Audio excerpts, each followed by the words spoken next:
साथियों नमस्कार, आदाब, सत श्री अकाल, जय भीम, जोहार। मैं डॉक्टर दशरथ नूनिया और स्वागत करता हूं आज की इस परिचर्चा में। और आज की परिचर्चा यह है कि बर्बाद गुलिस्ता करने को बस एक ही उल्लू काफ़ी था। यहाँ हर साक़ उल्लू बैठा है, अंजाम गुलिस्ता क्या होगा। अर्थात बात करते हैं बीएसएनएल की। किस प्रकार से बीएसएनएल को जो है बर्बाद किया गया। जो बीएसएनएल आज से 11 साल पहले आबाद होना चाहिए था, 10 साल पहले आबाद होना चाहिए था, 4G से आबाद होना चाहिए था। अब हमारे प्रधानमंत्री जो है वो घोषणा कर रहे हैं कि अब भारत में यानी कि एक तरह से महान काम हो गया है। अब भारत टेलीकॉम के इतिहास में एक इतिहास रचने जा रहा है और भारत में जो है एक बड़े स्तर पर जो है बीएसएनएल में की जो है वो 4G की घोषणा होने जा रही है। यानी अब प्रत्येक यानी कि एक तरह से व्यक्ति को जो है वो 4G मिलेगा। जब आज भारत में प्रत्येक जगह 5G पहुंच गया हो और इसके साथ साथ में 5G से भी ऊपर अब तो एलोन मस्क का जो एक तरह से स्टारलिंक है उसको पहुंचाने की तैयारी कर दी गई है।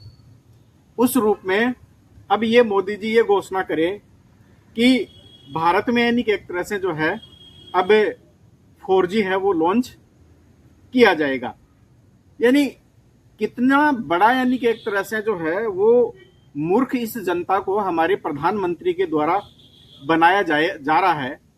और अब ये कहा जा रहा है कि और ये जो लश्कर नोएडा या यूं कहना चाहिए कि जो गोदी मीडिया है वो जिस प्रकार से यानी कि एक तरह से जो है वो हेडलाइन चलाता है कि अब जो बीएसएनएल से जियो और एयरटेल वो थर थर कांपने लगे हैं। अरे भाई, जब आपने पूरी तरह से जो बीएसएनएल इस देश में पूरी तरह से जब हावी था और नंबर 1 इस देश की टेलीकॉम कंपनी थी, उसको इन्होंने जो है एक एक कर बर्बाद कर दिया। और किस तरह से यानी कि एक तरह से बर्बाद किया है, थोड़ा सा उसके ऊपर जो है वो हम नजर है वो डालते हैं। और वाकई में यानी कि एक तरह से इस देश की जनता के साथ में किस प्रकार से सरकार ने खिलवाड़ किया है, आज हम उसकी चर्चा है वो करेंगे।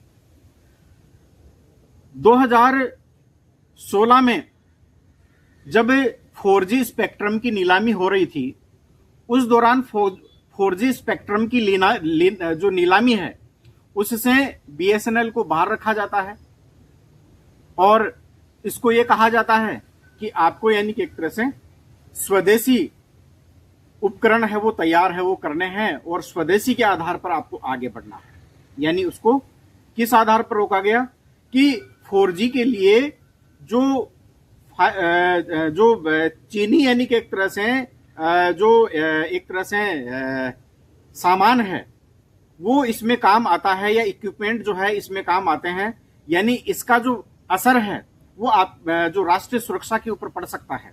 इसलिए आपको अपने स्वदेशी उपकरण है वो बनाना है और उसी के आधार पर आपको आगे बढ़ना है। जबकि इन्हीं विदेशी इन्हीं यानी कि एक तरह जो प्राइवेट कंपनियां हैं उनको ये अधिकार दिया था, वो चीनी जो इक्विपमेंट है या इससे रिलेटेड जो सामान है वो इनका धड़ल्ले से उपयोग कर रही थी, लेकिन इससे देश की सुरक्षा को खतरा नहीं हो रहा था। लेकिन बीएसएनएल ये यदि यूज करता है तो इससे देश की सुरक्षा को खतरा हो रहा था और इस प्रकार से यानी कि एक तरह से उसको इस काम में लगा दिया गया।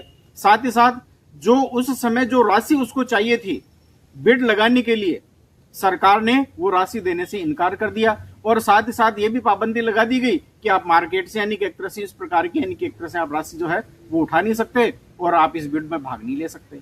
परिणाम ये रहा कि जो ये जो जियो है 2016 के बाद में जो है भारत में आया और किस प्रकार से हमारे प्रचार मंत्री हमारे जो प्रधानमंत्री है बीएस इसका जो है जियो का उन्होंने प्रचार किया था।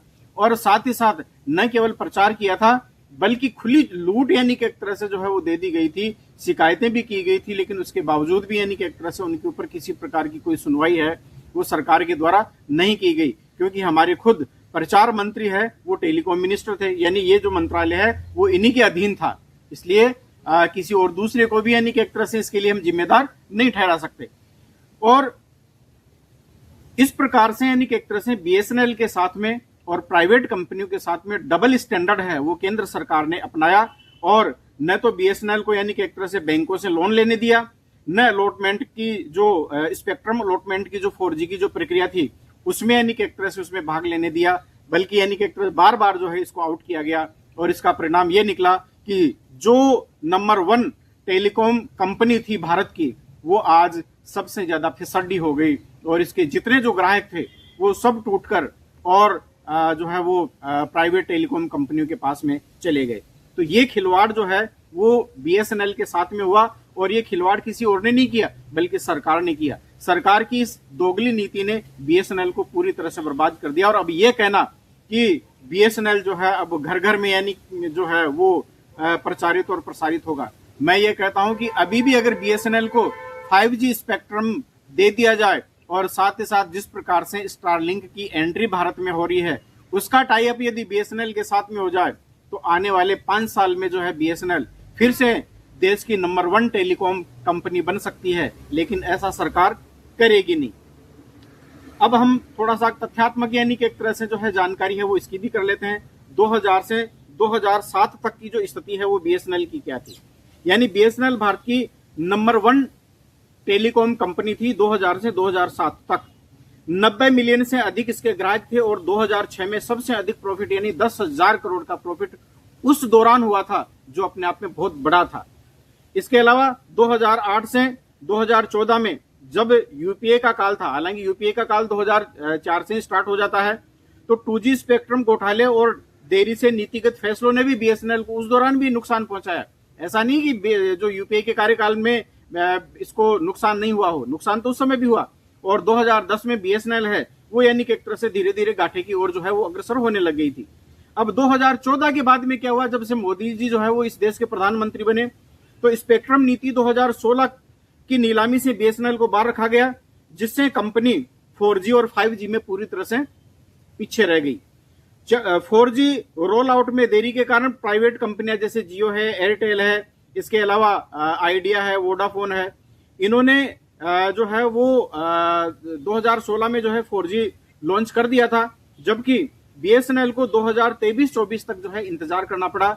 और अब जाकर यानी कि एक तरह से जो है ये भी अब ये घोषणा कर रहे हैं कि धीरे धीरे यानी कि एक तरह से पूरे देश में अब जो है 4G स्थापित होगा।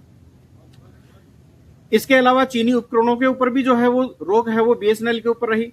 बीएसएनएल का 4G नेटवर्क 80% चीनी सप्लाईज पर आधारित था, लेकिन सरकार ने सुरक्षा कारणों से बैन कर दिया। प्राइवेट कंपनियों को छूट मिली, वे पर्दे के पीछे से यानी कि एक तरह से पहले से ये उपकरण खरीद रहे थे और इनका इस्तेमाल वो कर रहे थे। अब रिवाइवल पैकेज है, यानी जिस समय बीएसएनएल को एक छोटा सा पैकेज चाहिए था वो पैकेज है बीएसएनएल को नहीं दिया गया, लेकिन उसके बाद में रिवाइवल के नाम पर हमारे टैक्स का जो पैसा है वो बीएसएनएल को खूब लुटाया गया। लेकिन उसके बाद में जब एक बार जो है जब सब कुछ हाथ से निकल जाए तो उसको प्राप्त करना बड़ा मुश्किल हो जाता है। 2019, 2022 और 2023 में क्या क्या यानी कि एक तरह से रिवाइवल पैकेज है वो दिया गया। 2019 में 70,000 करोड़ का, 2022 में 1.64 लाख करोड़ का, और 2023 में 89,047 करोड़ का, यानी कुल मिलाकर 3.28 यानी 3.28 लाख करोड़ का जो है वो रिवाइवल पैकेज है वो बीएसएनएल को अब तक यानी कि एक तरह से जारी किया जा चुका है। और 4G नेटवर्क आज भी राष्ट्रीय स्तर पर चालू नहीं हो पाया है। साथ ही साथ ये भी कई बार घोषणा हुई थी कि एमटीएनएल को भी यानी कि एक तरह से बीएसएनएल के साथ में मर्ज किया जाएगा, लेकिन वो अभी तक भी यानी कि एक तरह से नहीं किया गया है। कहने का तात्पर्य है कि नीतिगत देरी और असमान अवसर ने प्राइवेट कंपनियों को जो है समय पर स्पेक्ट्रम, बैंक सपोर्ट और टेक्नोलॉजी उन्हें मिली, जबकि बीएसएनएल को या तो बाहर रखा गया या देरी से अनुमति दी गई। इससे बीएसएनएल बर्बाद हुआ। सुरक्षा बनाम बाजार हकीकत, उससे भी यानी कि एक तरह से उसको भी दरकिनार नहीं किया जा सकता। चीनी स्पेक्ट्रम बैन सुरक्षा दृष्टि से सही हो सकता है, लेकिन बीएसएनएल के पास कोई वैकल्पिक सप्लायर तुरंत उपलब्ध नहीं था, जबकि ये छूट है वो इन प्राइवेट कंपनियों को क्यों दी गई। और पॉलिटिकली इकोनॉमिक जो दबाव है वो भी बीएसएनएल के ऊपर था। कई विशेषज्ञों का दावा है और हमारा भी यानी कि एक तरह से ये आक्षेप है सरकार के ऊपर कि सरकार ने अप्रत्यक्ष रूप से प्राइवेट कंपनियों को और खास तौर पर जो रिलायंस जियो है उसको बढ़त दिलाई और उसको अवसर है वो प्रदान किया, और बीएसएनएल से ये अवसर है वो जानबूझकर वो छीना गया। रिवाइवल पैकेज का जो उपयोग है, यानी जो बड़ी राशि घोषणा के बावजूद बीएसएनएल का शेयर मार्केट 2024 में 9% जो है तक लगातार है वो गिर रहा है। तो निष्कर्षतः यानी कि एक तरह से कह सकते हैं कि तथ्य ये दिखाते हैं कि बीएसएनएल को सिर्फ मार्केट कंपटीशन से ही नहीं हराया, बल्कि सरकारी नीतियों, असमान स्पेक्ट्रम अलॉटमेंट और चीनी उपकरण बैन और लगातार प्रशासनिक देरी ने भी गहरी चोट है वो पहुंचाई है। आज की स्थिति यह है कि बीएसएनएल भारत नेट प्रोजेक्ट और ग्रामीण नेटवर्क पर जोर देकर जीवित है, लेकिन 4G और 5G में मार्केट में अभी भी बहुत कुछ पीछे है। ऐसी स्थिति में अब आप लोगों को यह सोचना है साथियों कि सरकार किस प्रकार से देश की जो टेलीकॉम कंपनी को बर्बाद किया और किस प्रकार से यानी कि एक तरह से जो है वो प्राइवेट कंपनियों को जो है वो आबाद किया। आपको ये तथ्य या आज का जो विश्लेषण है वो कैसा लगा, आप कमेंट्स के द्वारा हमें अवगत कराएं और इस चैनल को सब्सक्राइब करें, वीडियो को जो है ज़्यादा से ज़्यादा शेयर करें। साथ ही साथ मैं अपील करना चाहूँगा, यदि आप विश्वास करते हैं संविधान, सत्य, विज्ञान, मानवता, मानवाधिकार और अंतर्राष्ट्रीय कानूनों में, कॉस्मो ह्यूमनिज्म और अम्बेडकरिज्म में, साथ ही साथ आप विश्वास करते हैं इक्वलिटी, लिबर्टी, फ्रेटर्निटी और जस्टिस, ज्ञान, विज्ञान, मानवता में, तो आप हमसे जुड़े, हमारी पार्टी से जुड़े, और जिस रूप में भी आप हमें मदद कर सकते हैं तन मन धन से, वो आप देने का जरूर प्रयास करें। बहुत बहुत धन्यवाद साथी।